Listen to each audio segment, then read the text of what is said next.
सूरज की आखिरी किरणें दिल्ली की उस पुरानी हवेली की दीवारों पर लाल रंग बिखेर रही थीं, जैसे कोई पुराना घाव फिर से हरा हो रहा हो। हवेली के आंगन में, जहां वर्षों पुरानी ईंटें अब भी बारिश की महक सोखे हुए थीं, सुनील अपनी मां के सामने खड़ा था। उसकी आंखें नीची झुकी हुईं, कंधे थोड़े झुके, जैसे कोई भारी बोझ उठा रहा हो। हवा में पुरानी लकड़ी की सड़ती हुई गंध फैली थी और दूर से ट्रैफिक का शोर आ रहा था, एक निरंतर याद दिलाता हुआ कि दुनिया बाहर तेजी से भाग रही है, जबकि यहां समय ठहरा हुआ लगता था। सुनील के पिता कमरे के कोने में बैठे थे। उनकी उंगलियां पुराने अखबार पर थिरक रही थीं, लेकिन नजरें सुनील पर टिकी हुईं। बेटा, कितनी बार कहूं, उम्र हो गई है तेरी, अब शादी कर ले। उनकी आवाज में वो पुरानी थकान थी जो सालों की मेहनत और परिवार की जिम्मेदारियों से आई थी। सुनील ने गहरी सांस ली। उसके गले में एक गांठ सी उभर आई। वो जानता था कि ये पल आना ही था। उसके अंदर एक संघर्ष चल रहा था, एक तरफ परिवार की उम्मीदें, दूसरी तरफ उसका अपना अकेलापन। वो कभी किसी से सच्चा प्यार नहीं कर पाया था, शायद इसलिए क्योंकि बचपन में उसके पिता की सख्ती ने उसे भावनाओं को दबाना सिखा दिया था। लेकिन अब 30 की उम्र पार करते हुए वो खुद से डरता था कि कहीं जीवन यूं ही गुजर न जाए, बिना किसी साथ के। माँ, पापा, मैं बताना चाहता हूं, मेरी एक गर्लफ्रेंड है, नाम है पूजा। सुनील की आवाज थोड़ी कांप गई, लेकिन वो खुद को संभालने की कोशिश कर रहा था। उसकी उंगलियां जीन्स की जेब में मुट्ठी बांधे हुए थीं, नाखून हथेली में कड़ रहे थे।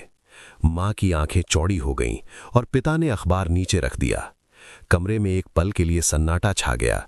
केवल दीवार घड़ी की टिक टिक सुनाई दे रही थी, जैसे दिल की धड़कनें गिन रही हो। पूजा की कहानी अलग थी। वो एक छोटे से अपार्टमेंट में रहती थी, जहां दीवारों से पुराने पेंट की गंध आती थी और छत से पानी टपकता रहता था। उसके पिता सालों पहले गुजर चुके थे और मां बीमार रहती थी। पूजा ने कॉलेज छोड़ दिया था क्योंकि पैसों की तंगी ने उसे मजबूर कर दिया था। वो एक कैफे में काम करती थी, लेकिन सपने बड़े थे। एक दिन अपनी मां को अच्छा इलाज दिलाना, एक छोटा सा घर खरीदना। लेकिन जीवन ने उसे सिखाया था कि सपने अक्सर टूटते हैं। उसके अंदर एक छिपा हुआ डर था, अकेले रहने का डर, क्योंकि बचपन में उसकी मां की उदासी ने उसे भावनाओं से दूर कर दिया था। वो लोगों से जुड़ती नहीं थी, बस जरूरत के लिए। जब सुनील ने उसे ऑनलाइन ऐड से संपर्क किया, एक प्रिटेंड गर्लफ्रेंड की भूमिका के लिए, पैसों के बदले, तो पूजा ने हामी भर ली। ये सिर्फ एक्टिंग है, उसने खुद से कहा था, लेकिन उसके दिल में एक अपराध बोध था। क्या वो किसी की भावनाओं से खेल रही थी? पहली मुलाकात एक पार्क में हुई। बारिश की बूंदें अभी अभी थमी थीं और मिट्टी की सौंधी महक हवा में घुली हुई थी। सुनील पेड़ के नीचे खड़ा था। उसकी शर्ट थोड़ी गीली, कंधे तने हुए, लेकिन आंखों में एक अनिश्चितता। पूजा आई, उसके बालों से पानी टपक रहा था और हाथ में एक पुराना छाता। हाय सुनील। उसकी आवाज में एक बनावटी मुस्कान थी, लेकिन उसकी आंखें थोड़ी घबरा रही थीं। सुनील ने सिर हिलाया, उसके होंठ थोड़े कांपे। हाँ पूजा, बैठो ना। वे बेंच पर बैठे। बीच में एक अजीब सा सन्नाटा। दूर से बच्चों की हंसी आ रही थी, लेकिन यहां हवा में तनाव था। तो प्लान क्या है? पूजा ने पूछा। उसकी उंगलियां छाते के हैंडल से खेल रही थीं, जैसे कोई तनाव छिपा रही हो। सुनील ने गहरी सांस ली। उसके गले में सूखापन महसूस हो रहा था। बस मेरे घर वालों को लगे कि हम रिलेशनशिप में हैं, कुछ मीटिंग्स, फोटोज और फिर ब्रेकअप। तुम्हें पैसे मिलेंगे। उसकी बातों में एक छिपी हुई उदासी थी, जैसे वो खुद को धोखा दे रहा हो। पूजा ने सिर हिलाया, लेकिन उसके मन में एक द्वंद्व था। क्या ये सही था? वो पैसों के लिए किसी की जिंदगी में घुस रही थी, लेकिन मां की दवाइयों का बिल उसे याद आया और उसने खुद को समझाया, ठीक है, लेकिन सिर्फ एक्टिंग, कुछ नहीं। दिन बीतते गए। सुनील के घर में अब पूजा की तस्वीरें थीं, एक साथ कॉफी पीते हुए, पार्क में घूमते हुए। मां खुश थीं, उनकी आंखों में चमक थी, जैसे कोई पुराना सपना पूरा हो रहा हो। बेटा, पूजा बहुत अच्छी लड़की है, कब मिलवाते हो घर पर? सुनील मुस्कुराता, लेकिन अंदर से टूटता। वो जानता था कि ये सब झूठ था, लेकिन पूजा के साथ बिताए पल उसे असली लगने लगे थे। एक शाम वे रेस्टोरेंट में बैठे थे। मेज पर मोमबत्ती की रोशनी टिमटिमा रही थी, छाया दीवारों पर नाच रही थी। पूजा ने कहा, तुम्हारे पापा सख्त लगते हैं, सुनील ने हंसने की कोशिश की, लेकिन उसकी आंखें नीचे झुक गईं। हाँ, बचपन से, लेकिन वो प्यार करते हैं, बस दिखाते नहीं। बातों में एक पॉज आया, जैसे कोई अनकही बात हवा में लटक रही हो। पूजा की उंगलियां गिलास पर घूम रही थीं। ठंडा कांच उसकी गर्म हथेलियों को छू रहा था। सुनील के अंदर एक संघर्ष बढ़ता जा रहा था। वो पूजा को देखता और उसके दिल में कुछ हलचल होती। क्या ये एक्टिंग थी या सच? वो खुद से डरता था कि कहीं सच्चा प्यार कर बैठे और फिर धोखा मिले। बचपन में उसके एक दोस्त ने उसे धोखा दिया था और तब से वो भावनाओं से दूर रहता था। लेकिन पूजा की मुस्कान, उसकी बातें, सब कुछ उसे खींच रहा था। एक रात वो अपनी डायरी में लिखता रहा। कमरे में टेबल लैंप की पीली रोशनी दीवारों पर छाया लंबी खींच रही थी। पूजा, क्या तुम जानती हो कि मैं एक्टिंग नहीं कर रहा हूं? ये सब मेरे लिए सच है, लेकिन तुम तो पैसों के लिए हो। उसकी कलम रुक गई, आंखों में नमी आ गई। वो डायरी बंद कर सो गया, लेकिन नींद में भी उसका दिल धड़कता रहा, जैसे कोई तूफान आने वाला हो। पूजा की तरफ से भी सब आसान नहीं था। वो घर लौटती और मां को देखती, उनकी कमजोर सांसें, बिस्तर पर पड़ी दवाइयां। बेटी, तो ठीक है ना? मां पूछती, उनकी आवाज में थरथराहट। पूजा मुस्कुराती, लेकिन अंदर से टूटती। वो सोचती, ये पैसा मां को बचा सकता है, लेकिन क्या मैं सुनील को चोट पहुंचा रही हूं? उसके मन में अपराध बोध था और रातों में नींद नहीं आती। एक बार वो सुनील से मिली और बातों में कहा, तुम्हारे घर वाले अच्छे हैं। सुनील ने जवाब दिया, हाँ, लेकिन मैं उनके लिए काफी नहीं हूं।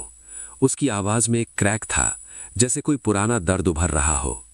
पूजा ने उसकी आंखों में देखा और एक पल के लिए उसका दिल धड़का, लेकिन वो खुद को रोक ली। ये एक्टिंग थी, बस। धीरे धीरे परिवार ने शादी की बात चला दी। सुनील के पिता ने कहा, बेटा अब देर मत कर, शादी फिक्स कर देते हैं। सुनील स्तब्ध रह गया, उसके कंधे और सख्त हो गए। वो पूजा से मिला, पार्क में फिर से। शाम का धुंधलका, पत्तियों की सरसराहट। पूजा, वे शादी करना चाहते हैं, क्या करें? पूजा की आंखें चौड़ी हो गईं। उसने गला साफ किया, जैसे कोई गांठ निगल रही हो। ये ज्यादा हो रहा है, लेकिन पैसा नहीं, हमें रुकना होगा। लेकिन सुनील की आंखों में एक उम्मीद थी जो पूजा को डराती थी। वो सोचती, क्या वो सच्चा है या सिर्फ एक्टिंग? शादी की तारीख तय हो गई। घर में तैयारियां चल रही थीं, लाइटें, फूलों की महक। लेकिन सुनील के दिल में तूफान। वो रातों में जागता, डायरी में लिखता। पूजा भी परेशान थी, उसके मन में द्वंद्व था, पैसा बनाम नैतिकता।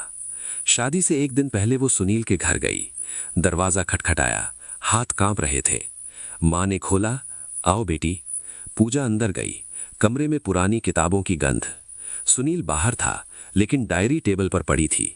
पूजा की नजर पड़ी और जिज्ञासा ने उसे खोल दिया। पन्ने पलटते हुए उसके दिल की धड़कन तेज हो गई। पूजा, मैं कभी एक्टिंग नहीं कर रहा था, ये प्यार सच है। वो स्तब्ध रह गई, आंखों में आंसू। पहला ट्विस्ट, सुनील का प्यार सच था, लेकिन अभी और राज बाकी थे। शाम ढल चुकी थी। हवेली की छत पर लाल बल्ब जल रहे थे, शादी की तैयारियों की चमक। लेकिन अंदर सुनील के कमरे में अकेला था। उसकी सफेद शेरवानी लटकी हुई थी, जैसे कोई भूत खड़ा हो। वो आईने के सामने खड़ा था, आंखें लाल, होंठ कांप रहे थे। उसने अपना हाथ शेरवानी के कॉलर पर रखा। कपड़ा ठंडा था, लेकिन हथेली पसीने से गीली। कल सब खत्म हो जाएगा, उसने फुसफुसाया। उसकी सांसें छोटी छोटी थीं, जैसे कोई बच्चा डर के मारे सांस रोक रहा हो। नीचे आंगन में रिश्तेदारों की हंसी गूंज रही थी, ढोलक की थाप, हल्दी की तेज महक। लेकिन सुनील के कानों में सिर्फ अपना दिल धड़क रहा था। टिक टिक टिक, जैसे घड़ी कह रही हो, अब बहुत देर हो चुकी है। पूजा अभी भी उसी कमरे में खड़ी थी जहां उसने डायरी पढ़ी थी। उसकी उंगलियां अब भी 15वें पेज पर रुकी हुई थीं। मैंने कभी किसी से इतना प्यार नहीं किया। वो हंसती है तो लगता है मेरी सारी उदासी कोई ले गया। मैं जानता हूं वो पैसों के लिए है, फिर भी मैं उसे छोड़ने की हिम्मत नहीं होती। अगर वो चली गई तो मैं फिर वही खाली इंसान बन जाऊंगा जो बचपन से था। पूजा की आंखों से आंसू गिर रहे थे, लेकिन आवाज नहीं निकल रही थी। उसका गला जैसे बंद हो गया था। उसने डायरी बंद की, फिर खोली, फिर बंद की। हाथ कांप रहे थे। मैंने उसका दिल तोड़ दिया, उसने अपने होठों से बमुश्किल कहा। कमरे में पुरानी अलमारी से आती लकड़ी की सौंधी गंध अब उसे घुटन दे रही थी। वो बाहर निकली। सीढ़ियां उतरते वक्त उसकी चप्पल की आवाज भी नहीं हो रही थी, जैसे पैर जमीन को छूना भूल गए हों। आंगन में उसकी माँ, सुनील की होने वाली सास, उसे देखकर मुस्कुराईं। अरे बेटी, कहाँ चली गई थी? हल्दी लगवानी है अभी। पूजा ने होंठ सिल लिए, बस सिर हिला दिया। उसकी आंखें सुनील को ढूंढ रही थीं। सुनील छत पर था। पूजा ऊपर चढ़ी। हवा ठंडी थी, उसके गालों पर आंसुओं को और ठंडा कर रही थी। सुनील ने उसे देखा, उसकी आंखें चौड़ी हो गईं। पूजा, तुम यहां? उसकी आवाज में डर था, जैसे कोई बच्चा पकड़ा गया हो। वो पास आई, उसकी सांसें तेज थीं, सीना ऊपर नीचे हो रहा था। सुनील, मैंने तुम्हारी डायरी पढ़ ली। सुनील का चेहरा सफेद पड़ गया। उसने एक कदम पीछे लिया, जैसे कोई जमीन खिसक गई हो। उसकी उंगलियां आपस में उलझ गईं, नाखून हथेली में धंस गए। तुम्हें नहीं पढ़ना चाहिए था। उसकी आवाज टूट रही थी। क्यों नहीं पढ़ना चाहिए था? पूजा की आवाज फट गई। तुमने कभी बताया क्यों नहीं? तुमने मुझे पैसे दिए, मैंने सोचा तुम भी बस एक खेल खेल रहे हो। सुनील ने सिर झुका लिया। उसकी गर्दन पर नसें उभर आई थीं। क्योंकि मुझे डर था कि तुम हंसोगी या और ज्यादा पैसे मांगोगी या चली जाओगी। उस दिन जब तुम पहली बार पार्क में आई थी, तुम्हारी आंखों में जो उदासी थी मैंने पहचान ली थी। मैं भी वही उदासी लेकर जी रहा था। मुझे लगा शायद तुम समझोगी, लेकिन तुमने कभी कुछ महसूस नहीं किया है ना? पूजा की सांस रुक गई। वो एक कदम आगे बढ़ी। उसका हाथ सुनील के गाल पर रखना चाहता था, लेकिन रुक गया। सुनील, मैंने तुम्हें सिर्फ पैसों के लिए नहीं, मैंने... उसकी आवाज कांप गई। सुनील ने उसकी आंखों में देखा, पहली बार बिना डरे। क्या? पूजा ने होंठ काटे। उसकी आंखें नीचे झुक गईं। मैंने तुम्हें पसंद करना शुरू कर दिया था बहुत पहले, लेकिन मुझे लगा तुम सिर्फ एक्टिंग कर रहे हो। मैंने खुद को रोका, क्योंकि मुझे डर था कि अगर मैंने सच कहा और तुमने मना कर दिया तो मैं टूट जाऊंगी। मेरे पास पहले से ही बहुत कुछ टूटा हुआ है सुनील। मां की बीमारी, घर, सपने। मैं और नहीं संभाल सकती थी। सुनील की आंखें भर आईं। उसने पहली बार पूजा का हाथ पकड़ा। उसकी हथेली गर्म थी, लेकिन उंगलियां ठंडी। तो हम दोनों डर रहे थे। उसने हंसी की कोशिश की, लेकिन आंसू गिर पड़े। वे दोनों छत की मुंडेर के पास खड़े थे। नीचे आंगन में गाना बज रहा था। ये रातें, ये मौसम, लेकिन ऊपर सिर्फ हवा और दो टूटे हुए लोग। पूजा ने धीरे से कहा, कल शादी है, अब क्या करेंगे? सुनील ने उसका हाथ और कसकर पकड़ा। सच बोल देंगे सबको, चाहे जो हो। लेकिन तभी दूसरा ट्विस्ट आया। रात के 11 बजे सुनील की मां ने पूजा को अपने पास बुलाया। कमरे में सिर्फ एक बल्ब जल रहा था। उसकी रोशनी मां के चेहरे पर गहरी रेखाएं उकेर रही थीं। बेटी, मुझे सब पता है। पूजा का दिल धड़क गया। क्या पता है मां जी? मां ने एक पुराना लिफाफा निकाला। उसमें कुछ तस्वीरें थीं। पूजा ने देखा, उसकी सांस रुक गई। सुबह के 4 बज रहे थे। हवेली में अब भी कुछ रिश्तेदार सो रहे थे, कुछ फुसफुसा कर रो रहे थे। हल्दी की महक अब जलती हुई लकड़ी की कड़वी गंध में बदल चुकी थी, क्योंकि सुनील ने रात 2:30 बजे सारी सजावट जला दी थी। पंडाल, फूल, लाइटें, सब अकेले, बिना किसी को जगाए। उसने सिर्फ एक चिट्ठी छोड़ी थी टेबल पर। मुझे माफ कर देना, मैं शादी नहीं कर सकता। पूजा उस वक्त अपने छोटे से अपार्टमेंट में थी। उसकी मां बिस्तर पर आखिरी सांसें ले रही थीं। डॉक्टर ने कहा था बस कुछ घंटे हैं। पूजा मां का हाथ थामे बैठी थी। उसकी उंगलियां मां की ठंडी हथेली पर रेंग रही थीं, जैसे गर्मी लौटाने की आखिरी कोशिश कर रही हों। मां ने आंखें खोली। उनकी आंखें धुंधली थीं, पर फिर भी मुस्कुराईं। बेटी, वो लड़का सुनील, उसे बचा लेना। पूजा की सांस अटक गई। मां, आप कैसे? मां ने कमजोर हंसी निकाली। मैंने उसे पहचान लिया था जब तू उसकी तस्वीर लेकर आई थी। वही मस्सा, वही आंखें, वो छोटा सा बच्चा जो मेरे पास आकर रोया था अनाथालय में। उसने कहा था, आंटी मेरी दीदी कहाँ है? मैंने उसे गोद में उठाया था और कहा था, एक दिन वो तुझे ढूंढ लेगी। पूजा का गला भर आया। मां की बात पूरी भी नहीं हुई थी कि मॉनिटर की लंबी बीप बज उठी। पूजा चीखी, मां। पर मां चली गई, हमेशा के लिए। उसके हाथ में सिर्फ ठंडक रह गई और एक आखिरी वादा। सुबह 7 बजे पूजा दौड़ती हुई हवेली पहुंची। सारा पंडाल राख था। लोग चीख रहे थे। सुनील के पिता बेहोश पड़े थे। मां जमीन पर बैठी सिसक रही थीं। पूजा ने पूछा, सुनील कहाँ है? कोई जवाब नहीं दे रहा था। फिर उसकी नजर सुनील की डायरी पर पड़ी, जो आधी जली हुई टेबल पर पड़ी थी। आखिरी पन्ना अभी भी बाकी था। उसने उठाया, कांपते हाथों से पढ़ा। पूजा, जब तुम ये पढ़ रही होगी, मैं शायद बहुत दूर चला गया हूंगा। मैंने तुमसे झूठ बोला था, सबसे बड़ा झूठ। मैंने तुम्हें पैसे नहीं दिए थे प्रिटेंड गर्लफ्रेंड बनने के लिए। मैंने तुम्हें ढूंढा था 3 साल पहले, जब मुझे अनाथालय की पुरानी फाइलें मिली और तुम्हारी फोटो देखी। मैंने तुम्हें ढूंढ निकाला और फिर वो ऐड डाला, प्रिटेंड गर्लफ्रेंड चाहिए, क्योंकि मुझे डर था कि तुम मुझे भूल चुकी हो। मैं चाहता था कि तुम मेरे पास आओ, बिना ये जाने कि मैं वही छोटा भाई हूं जिसे तुम रोटी खिलाती थी। मैं चाहता था कि तुम मुझे फिर से प्यार करो, अपने तरीके से। पर अब मैं देख रहा हूं कि मैंने तुम्हें कितना दर्द दिया। तुम्हारी मां मर रही हैं और मैं यहां नाटक कर रहा था।